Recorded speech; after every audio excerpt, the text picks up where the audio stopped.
bagian sekecil apapun kita mungkin bisa ikut ambil bagian. Bagaimana kita menyadari betul bahwa kita ini siapa gitu ya.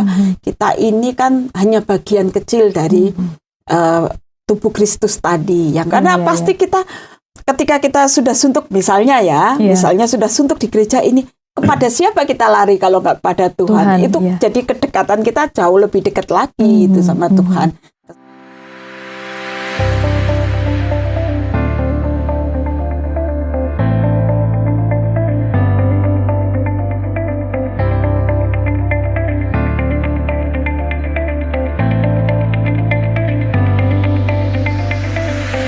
Halo Sobat Askara Channel, dimanapun berada, semoga semuanya dalam keadaan baik dan sehat.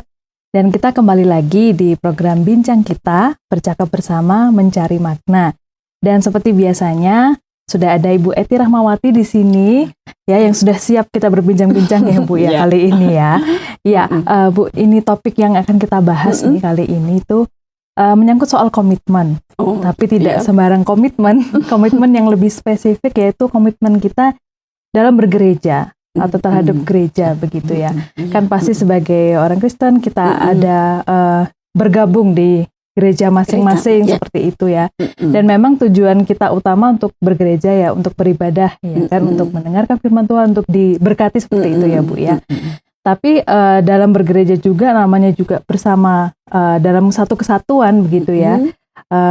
Ternyata juga Tuhan tuh ingin kita berkontribusi begitu, berkomitmen lebih. Nah, kira-kira mengapa Bu kita juga tidak hanya sekedar beribadah saja itu di gereja, tapi Tuhan juga inginkan kita berkontribusi, berkomitmen, terlibat begitu dalam membangun gereja. Berarti artinya kan terlibat dalam pelayanan juga gitu ya. Betul. Memang untuk terlibat dalam pelayanan itu kan nggak harus jadi pendeta, harus jadi majelis seperti itu ya. Memang bisa terlibat. Memang kalau kita lihat dari awalnya, ketika kita percaya kepada Tuhan, itu artinya bahwa kita punya komitmen justru ya. Kita punya komitmen terhadap Tuhan. Karena Tuhan sendiri kan punya komitmen terhadap kita gitu ya. Untuk menolong kita, untuk selalu ada bersama dengan kita. Nah, artinya kita juga punya komit gitu. Kalau dibilang komitmen itu kan seperti suatu perjanjian ya, yang tidak bisa ada yang mengikat begitu ya. Nggak boleh diingkari lah kayak gitu ya. Seperti halnya orang yang menikah gitu, saling punya komit gitu kan, punya komitmen untuk bersama. Nah, sama dengan kita punya komit terhadap Tuhan gitu kan ya. Ketika Tuhan punya komit terhadap kita juga harusnya punya komit kepada Tuhan gitu. Artinya berarti kita mengikuti tujuannya Tuhan. Kalau kita ikut tujuan Tuhan berarti kita juga ambil bagian dalam tadi gereja tadi karena kita di sana, disitulah tubuh Kristus ya. Kan gereja kan itu di mana banyak orang yang sama-sama merupakan satu tubuh Kristus gitu ya, dikatakan seperti itu. Nah, ketika kita ada di dalamnya, memang harus ada komit buat kita untuk membangunnya. Artinya kan kita nggak hanya sekedar ada gitu saja yang menjadi seseorang yang hadir tanpa tidak aktif sama sekali gitu ya. Misalnya di satu gereja akhirnya kita harus punya komit juga untuk pertumbuhan gereja itu. Dan tadi saya katakan tidak harus semua orang menjadi pelayan Tuhan yang harus dimimbar.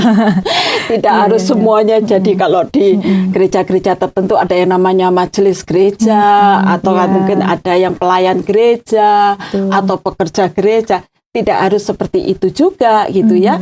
Tapi karena satu gereja kan satu tubuh Kristus, otomatis kita ada di dalam bagian situ yang harus ikut juga mengembangkan. Otomatis kita punya komit untuk ikut mengembangkan itu. Mungkin dari sisi-sisi yang lain memang ya nggak harus selalu. Tapi yang intinya komitmen kita terhadap pelayanan lah, atau dibilang pada pertumbuhan gereja itu harus terus kita bangun seperti yang diinginkan oleh Tuhan, supaya tujuan Tuhan itu jelas. Tujuan Tuhan terhadap kita ya, tujuan Tuhan terhadap kita itu jelas bahwa kita menjadi satu bagian dari satu tubuh Kristus. Karena Kristus sendiri sudah punya komit terhadap kita, dan kita pun juga harus punya komit terhadap Tuhan juga gitu. Nah, artinya kita ikut dalam pertumbuhan tubuh Kristus tadi. Kalau tubuh salah satu tidak berfungsi apa-apa itu kan begitu. Sama lah dengan tubuh kita. Kalau misalnya tangannya nggak mau bergerak gitu ya, nggak mau digerakkan sama sekali, nah atau tidak mau, lutut jadi tidak bisa tumbuh dengan baik gitu. Tidak bisa berjalan atau tidak bisa seperti itu ya. Ya itu mungkin yang mengapa Tuhan menginginkan kita untuk ambil bagian dalam pertumbuhan gereja, punya komit yang sungguh-sungguh, bukan hanya kontribusi ya, artinya kalau kontribusi biasanya hanya mungkin sekedar membantu, sekedar menyumbang pikiran gitu ya, tetapi ini memang harus ada komitmen di sana gitu. Ya, jadi itu yang harus kita ingat ya Bu, bahwa kita melihat kita dan gereja ini satu tubuh begitu, satu tubuh dalam Kristus itu tadi. Jadi ya kalau misalnya namanya tubuh ya kita bagian masing-masing yang harus berjalan bersama-sama seperti itu ya. Tidak bisa yang satunya lemah, satunya tidak aktif, bisa jalan nanti. Betul. Dan juga kalau misalnya kita berkomitmen itu juga sebagai wujud kita komitmen terhadap Tuhan tadi ya Bu, ya? Karena benar. Allah sudah berkomitmen sama kita. Jadi ya respon kita ya kita berkomitmen juga dan juga mengingat bahwa kita ini satu kesatuan begitu ya Bu ya. Dan tadi Ibu itu sudah menyinggung bahwa kita ini memang punya perannya masing-masing ya. Memang ada yang ya jemaat yang beribadah yang setiap minggu, ada juga yang mungkin terpanggil untuk memberi lebih begitu ya. Mungkin dalam pelayanan dari segi tadi kalau misalnya gereja kita ada majelis ya Bu ya, mungkin yang di lain ada yang pekerja gitu, ada yang di bagian musik atau yang lain segala macam. Jadi dari segi apa aja Bu, kita tuh bisa menunjukkan bahwa kita terlibat aktif dalam peran kita masing-masing. Walaupun kita mungkin dibilang jemaat, tapi bedanya antara tidak aktif dan aktif. Nah seperti itu. Jadi dalam hal apa saja kita bisa? Iya, memang tadi kalau kita singgung soal orang harus terlibat langsung, memang ada orang yang memang punya komit untuk terlibat langsung dan dia mungkin memang punya waktu banyak gitu ya untuk melakukannya. Tapi memang dalam segala hal sebenarnya kita bisa ya. Karena kan kalau seperti di gereja, kalau ini kita bicara soal gereja gitu ya. Dari gereja itu kan ada berbagai macam bagian gitu ya. Ada mulai dari anak-anak sampai dengan orang dewasa sampai dengan usia indah orang tua gitu ya. Ada bagian-bagian di sana. Dalam ibadah juga kita ada bagian-bagian masing-masing gitu ya. Yang sebenarnya kalau kita melihat secara utuh itu banyak sekali yang bisa dikerjakan oleh setiap orang yang ada di gereja itu, gitu ya. Jadi mungkin ada yang hanya memerlukan perhatian dengan dikunjungi, gitu kan. Ada juga bagian orang-orang yang sakit, ada orang yang, nah itu banyak sekali bagian yang bisa kita ambil. Nah, mungkin yang paling sederhana, kita aktif dalam ibadah itu juga merupakan satu bagian dalam diri kita untuk punya komit untuk tetap membangun tubuh Kristus. Ketika kita hadir kan nggak mungkin kita hadir gitu aja, yuk diem gitu ya. Pulang, sudah gitu pulang, ya. Nggak nyapa orang, nggak ini ya. Nah, zaman sekarang apalagi ya, kalau zaman sekarang itu kan ada grup-grup apa WA menampung, misalnya ini grupnya para orang tua, grupnya anak muda, grupnya anak-anak mungkin ya, atau grupnya ibu-ibu. Nah, itu kan kita juga bisa mengambil bagian secara aktif di sana. Meskipun sebenarnya memang kita mungkin nggak punya waktu misalnya ya, karena mungkin ada kesibukan yang di luar itu yang mungkin pekerjaan dan lain-lain gitu. Dengan apalagi saat-saat seperti ini keadaan ekonomi yang susah, kadang-kadang orang berjuang untuk hidupnya sampai, tapi tetap harus ada komit itu tadi. Bagian sekecil apapun kita mungkin bisa ikut ambil bagian. Komitmen kita ketika kita percaya kepada Tuhan, kita masuk dalam tubuh Kristus, itu berarti kita ikut membangun. Nah, mungkin kalau kita tidak bisa hadir, artinya berarti kita bisa juga hadir dalam komunitas-komunitas yang kecil. Yang pasti kita ikut membangun itu tadi ya, dari bagian-bagian kita masing-masing. Dan kan nggak harus selalu hadir di gereja mungkin, misalnya ya, dengan kelihatan gitu yang kelihatan. Tetapi ketika kita ada di belakang pun, ketika kita ada di rumah, kita bisa juga membangun tubuh Kristus itu dengan caranya, ya, dengan cara-cara yang lain, mungkin ya itu tadi ikut misalnya, update paling tidak begitu ya, Bu, ya. Kemudian kalau kadang-kadang kan biasanya kan tahu sendiri sekarang namanya media sosial gitu ya, lewat kadang-kadang ada sedikit konflik-konflik gitu ya. Dari situlah kita juga bisa membangun jemaat ya, membangun tubuh yang lain itu dengan cara mungkin memberi nasihat saja gitu kan. Itu juga kita sudah punya komit untuk ikut membangun, mendoakan seperti tadi. itu. Nah, mungkin itu terlihatnya sederhana bagiannya, jadi tidak terlihat tapi kuasanya sebenarnya cukup besar gitu ya. Kalau kita punya waktu untuk mendoakan pelayanan, mendoakan itu juga bagian dari kita mengambil komit untuk pertumbuhan gereja Kristus itu ya. Iya, jadi memang itu bedanya ya Bu, kalau misalnya sekecil apapun itu sudah cukup membedakan begitu, memberi kontribusi besar itu tadi ya. Dan kan kita sudah dimudahkan walaupun kita berada jauh mungkin karena pekerjaan atau apa, masih tetap bisa mengikuti apa sih yang terjadi begitu. Bagaimana kabarnya mungkin orang-orang yang ada dalam satu gereja itu. Jadi selalu ada cara begitu ya Bu ya gitu untuk menjadi aktif. Jadi nggak ada halangan, gitu. Orang bilang nggak tahu apa-apa, saya nggak mau, saya itu ada sebenarnya.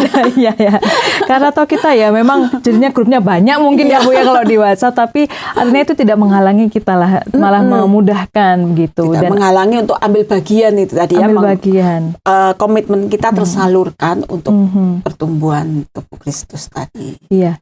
Dan memang kalau mendengar kata komit itu ya Bu ya, itu memang agak mungkin beberapa orang bilang, aduh enggak dulu begitu. Karena komit memang itu tadi ada keterikatan bahwa kita tuh memang harus memberikan yang lebih begitu. Dan pastinya ya ada beberapa orang yang merasa mungkin enggan, kita enggak berkomitmen lah, jadi yang biasa-biasa saja, atau kalau bisa mungkin tidak terlihat juga nggak apa-apa begitu ya sebagai anggota suatu gereja. Nah kira-kira nih Bu, apa aja ya menurut pengamatan Bu Eti begitu yang membuat orang kadang-kadang itu sudah menolak duluan atau tidak maulah kita berkomitmen lebih jauh begitu.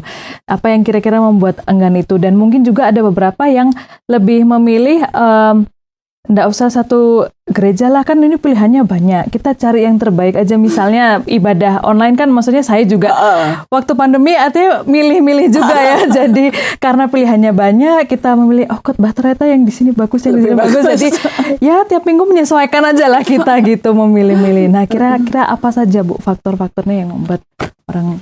Iya, kalau dari diri sendiri sebenarnya memang kadang-kadang faktor tidak ingin ego ya, faktor egonya itu lebih tinggi sehingga membuat orang tidak ingin berelasi, hubungan ya. Ini sudah menyangkut hubungan. Kalau dari diri sendiri, kadang-kadang ada orang seperti itu.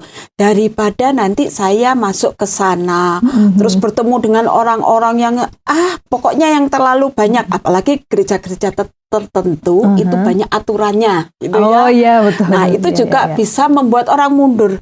Lah daripada nanti terlalu banyak diatur, misalnya ya, merasa nggak nyaman saya kalau diatur. Nah, kadang-kadang itu membuat kita lebih baik tidak punya komitmen ke sana, gitu ya. Kemudian bisa jadi kan karena itu tadi, kalau sudah berrelasi dengan orang, karena kita sudah bertemu dengan orang lain, pasti bertemu dengan banyak pikiran, bertemu dengan banyak sikap orang gitu ya.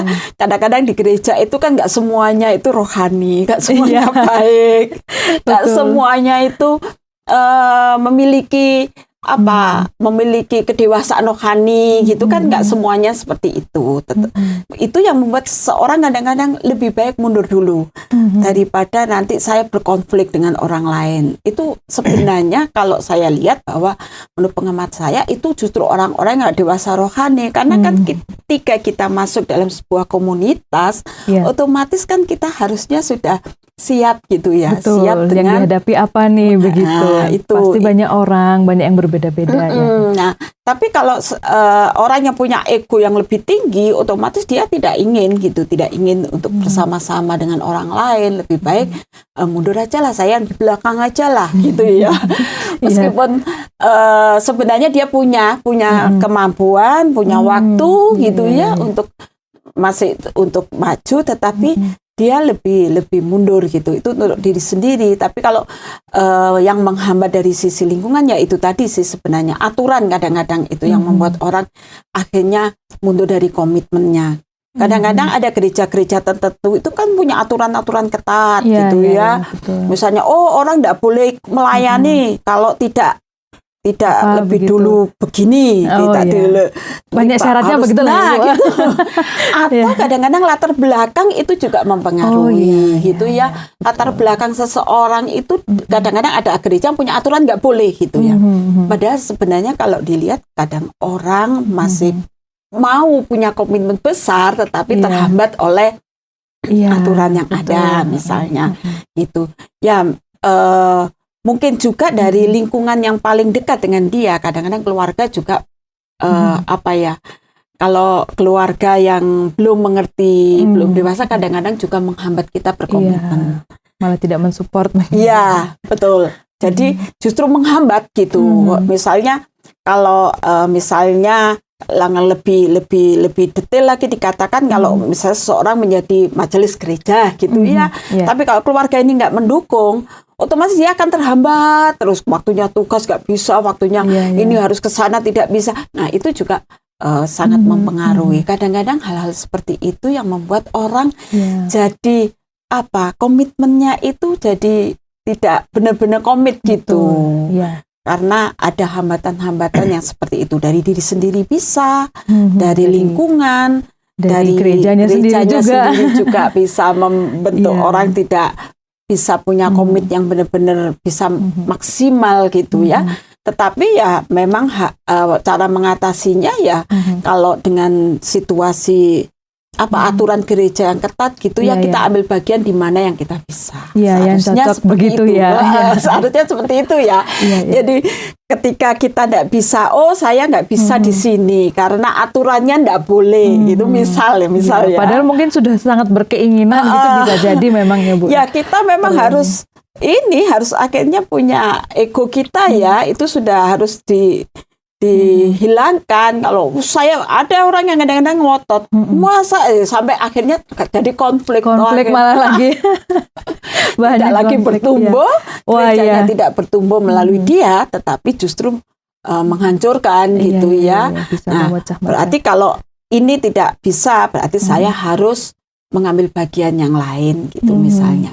Nah, kalau menurut saya di lingkungan tadi yang menghambat tadi, harusnya kita yang bisa berubah gitu, bisa menerima orang-orang yang di sekitar kita gitu ya. Seperti Tuhan Yesus itu kan ketika dia bersama murid-murid kan ada juga para pengkritik yang ada di luar itu gitu ya. Iya betul. Dan muridnya sama-sama di bait Allah, tapi ada juga yang selalu mengkritik yang gitu. Selalu kan di gereja kan seringkali begitu ya. Betul. Bukan hanya di gereja, dimanapun pasti ada dalam sebuah komunitas. Ada bagian orang-orang yang hanya bisa mengkritik, misalnya hanya bisa mencela, gitu. Yang kadang selalu tidak puas. Begitu. Nah itu kadang-kadang memundurkan komitmen seseorang. Jadi komitmennya jadi mungkin yang sudah berkurang jadi gitu. Iya memang kompleks sekali ya Bu ya untuk soal komitmen ini. Apalagi misalnya kalau dibandingkan dengan komitmen kita di tempat kerja. Kalau kita bekerja kan kita masih memang terima sesuatu jadi mungkin ada motivasinya seperti itu ya. Nah kalau misalnya untuk terlibat di gereja kan kayaknya ini full hati nurani yang harus digerakkan itu ya Bu ya.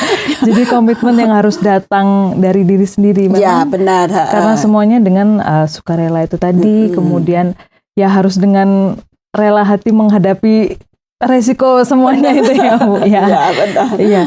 Jadi bagaimana mengatasinya itu tadi yang pertama ego masing-masing gitu ya Bu. Iya, harus egonya harus itu yang dihilangkan ya masing-masing. Jangan kalau di gereja terus semua punya ego masing-masing, punya keinginan masing-masing.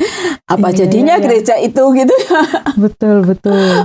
Iya, apalagi Dan juga mungkin untuk yang sebenarnya mempunyai bakat, talent, kemudian tapi tidak didukung dengan lingkungan, jadinya artinya apa ya, menutup begitu, enggak kok saya nggak bisa ini, nggak bisa itu, daripada memang, nanti dilibatkan seperti itu ya. Ya, jadi memang untuk berkomitmen pada sesuatu pastinya akan ada resiko, pastinya juga akan ada hambatannya juga. Ada hambatan juga, dan itu dari berbagai macam faktor, dan mungkin itu yang harus kita perhatikan, tapi jangan juga sampai menghambat kita untuk keinginan untuk berkomitmen. Iya. Kan komitmennya untuk membangun tadi kan. Iya, tetap kembali lagi mungkin kalau kita diingatkan terus bahwa kita ini satu tubuh itu tadi, satu tubuh Kristus yang memang Tuhan ingin kita berkomitmen begitu ya. Nah Bu, kalau kita sudah terlibat begitu ya, terlibat aktif gitu, bagaimana ketika kita terlibat itu juga turut membangun karakter kita, membangun sikap kita dalam pelayanan gitu. Iya ya. Memang pada akhirnya sebenarnya kalau kita mau berkomitmen dengan pelayanan itu justru sangat membangun kita gitu ya. Tadi kan kita bicara di tengah-tengah lingkungan komunitas, bahkan di tengah-tengah gereja. Di gereja itu banyak sekali problematik. Oh iya, problem komponen iya. Iya, komponennya juga banyak gitu. Disitulah kita bertemu dengan banyak orang yang pastilah nggak ada dimanapun, di gereja manapun di dunia ini nggak ada lah yang tenang gitu ya. Maksudnya nggak ada konflik sama sekali. Pasti betul. Kan karena namanya manusia pasti ada juga yang dan banyak keinginan gitu ya. Manusia kan pasti punya masing-masing punya keinginan. Nah, itu justru membangun karakter kita. Bagaimana kita dibangun di sana ya. Jadi otomatis kita belajar dari situ, bagaimana kita belajar benar-benar mengatasi mengatasi lingkungan kita. Betul. Dan juga pasti menghilangkan ego kita. Disitulah kita diajarkan benar-benar seperti Tuhan Yesus, benar-benar diajar untuk berserah itu tadi dan mengerti keadaan ego kita ini kan memang yang sering kali membuat kita jatuh. Itu kan karena kita punya ego ya, punya keinginan yang lebih besar. Nah, disitulah karakter kita dibangun. Bersama dengan orang-orang di sekitar kita, sama-sama punya komitmen ya. Yang harus kita sadari bukan kita saja yang punya komitmen, mereka juga punya komitmen gitu ya. Betul. Jadi saling menghargai komitmen masing-masing ya, Bu. Ketika kita sama-sama punya komitmen, bagaimana kita menyatukan komitmen itu? Itu kan sangat sulit ya. Iya. Tapi disitulah kita diajar bagaimana kita menyadari betul bahwa kita ini siapa gitu ya. Kita ini kan hanya bagian kecil dari tubuh Kristus tadi yang kita bisa membangun dan butuh orang lain untuk saling untuk membangun tadi, untuk saling menjaring. Kan tadi tangan, kalau kita tangan ada tangan yang lain gitu kan, bukan cuma tangan cuman kanan tok, tapi ada tangan kiri, ada kaki, ada banyak ya. Itu untuk pertumbuhan gereja. Itu otomatis di sanalah kita karakter kita justru dibentuk gitu. Yang tadinya biasanya egonya tinggi harus menurunkan. Itu kan sulit. Sulit yang dulu nggak mau berkorban mungkin sekarang jadi baiklah gitu. Jadi dalam hubungan dengan Tuhan juga kita akan lebih apa ya? Lebih setia, lebih taat gitu ya. Akhirnya ketika kita punya komit benar-benar untuk membangun tubuh Kristus, yaitu gereja itu, otomatis hubungan kita dengan Tuhan itu akan jauh lebih dekat gitu. Karena pasti kita ketika kita sudah suntuk misalnya misalnya sudah suntuk di gereja ini, kepada siapa kita lari kalau nggak pada Tuhan? Itu jadi kedekatan kita jauh lebih dekat lagi itu sama Tuhan. Kesetiaan kita, bahkan kedewasaan rohani kita kan terus dibangun di sana gitu. Justru karena orang-orang di sekitar kita dengan masalah-masalah gereja, bahkan mungkin masalah-masalah keuangan gereja, masalah yang kompleks lah, itu macam-macam gitu ya. Disitulah kita belajar mengimani, bahkan kadang-kadang ada yang gereja yang harus benar-benar beriman karena tidak punya duit gitu ya misalnya Betul. Nah, mau bangun justru harus benar-benar itu beriman. Orang kita jadi ketika kita punya komit di situ, iman kita juga ikut terbangun, terbentuk, teruji seperti itu ya. Ya, jadi ketika kita sudah berkomitmen, kita sudah memang ya siap untuk terlibat, siap untuk berkomitmen dalam gereja, itu pasti karakter kita mengikuti begitu ya, Bu, Benar. ya. Dan malah nanti bisa menjadi dewasa rohani itu Benar, tadi, yang lebih dewasa rohaninya. Iya, lebih artinya, dewasa rohaninya. Malah justru dengan berbagai konflik, berbagai hal yang dialami dengan orang-orang yang sama-sama berkomitmen, nah itu justru yang akan membuat kita bertumbuh begitu, Iya, Bu, ya. betul sekali. Jadi malah membuat kita semakin berkomitmen, kemudian dan itulah yang menjadi Memperkuat tujuan, komitmen ya akhirnya. dan akhirnya yang dibilang satu tubuh tadi itu bisa jalan begitu ya, Bu, jalan ya. bersama. Jalan gitu. bersama, walaupun memang kompleks sekali ya. Benar. Kalau ngomongin gereja dan masalahnya kan banyak begitu ya sekali, yang ya. bisa dibahas. Nah, Bu, ini mungkin yang terakhir, Bu Eti mungkin bisa menyampaikan penguatan begitu atau kesimpulan untuk orang-orang yang ingin berkomitmen dalam gereja. Iya, memang kita harus ingat bahwa kita ini dipanggil oleh Tuhan untuk dipilih ya, bukan hanya dipilih tapi juga dipanggil untuk menjadi satu tubuh Kristus. Dengan Kristus kita mencontoh Tuhan yang punya komit terhadap kita. Yang penting kita perhatikan bahwa ketika Tuhan itu memanggil kita, memilih kita, Tuhan itu punya komit terhadap kita. Terhadap kita yaitu tadi Tuhan selalu ada ketika kita butuh. Itu karena komitnya Tuhan. Jadi kita pun harus punya komit terhadap Tuhan. Dengan cara apa kita punya komit terhadap Tuhan? Ya memang kita harus ikut ambil bagian, punya komit untuk pertumbuhan tubuh Kristus itu. Sekecil apapun, mari kita punya komit untuk membangun tubuh Kristus. Mungkin di gereja, mungkin di lingkungan kita, yang dimana kita berada ya, tinggal komunitas kita atau keluarga kita juga. Kita harus komit untuk membangun mereka juga, dan hidup kita pasti berdampak ya. Nah, tujuan Tuhan, tujuan ilahi itu akan nyata dalam hidup kita otomatis. Jadi itu yang menjadi komit kita, harus kita terus tumbuhkan supaya kita juga terus bertumbuh dalam rohani kita, karakter kita. Iya. Baik Bu Eti, terima kasih banyak ini untuk perbincangan kita kali ini, dan semoga juga buat saya pribadi atau buat siapapun yang mendengarkan itu juga bisa menambah komitmen kita terhadap Allah yang bisa kita wujudkan juga dalam komitmen dalam gereja. Begitu ya. Terima kasih banyak Bu Eti, dan sampai di sini kebersamaan kita di Bincang Kita. Sampai bertemu lagi di episode selanjutnya. Tuhan memberkati. Terima kasih Anda sudah mengikuti program kami. Jika Anda diberkati, jangan lupa like, komen, dan share supaya Anda tidak ketinggalan setiap program terbaru kami.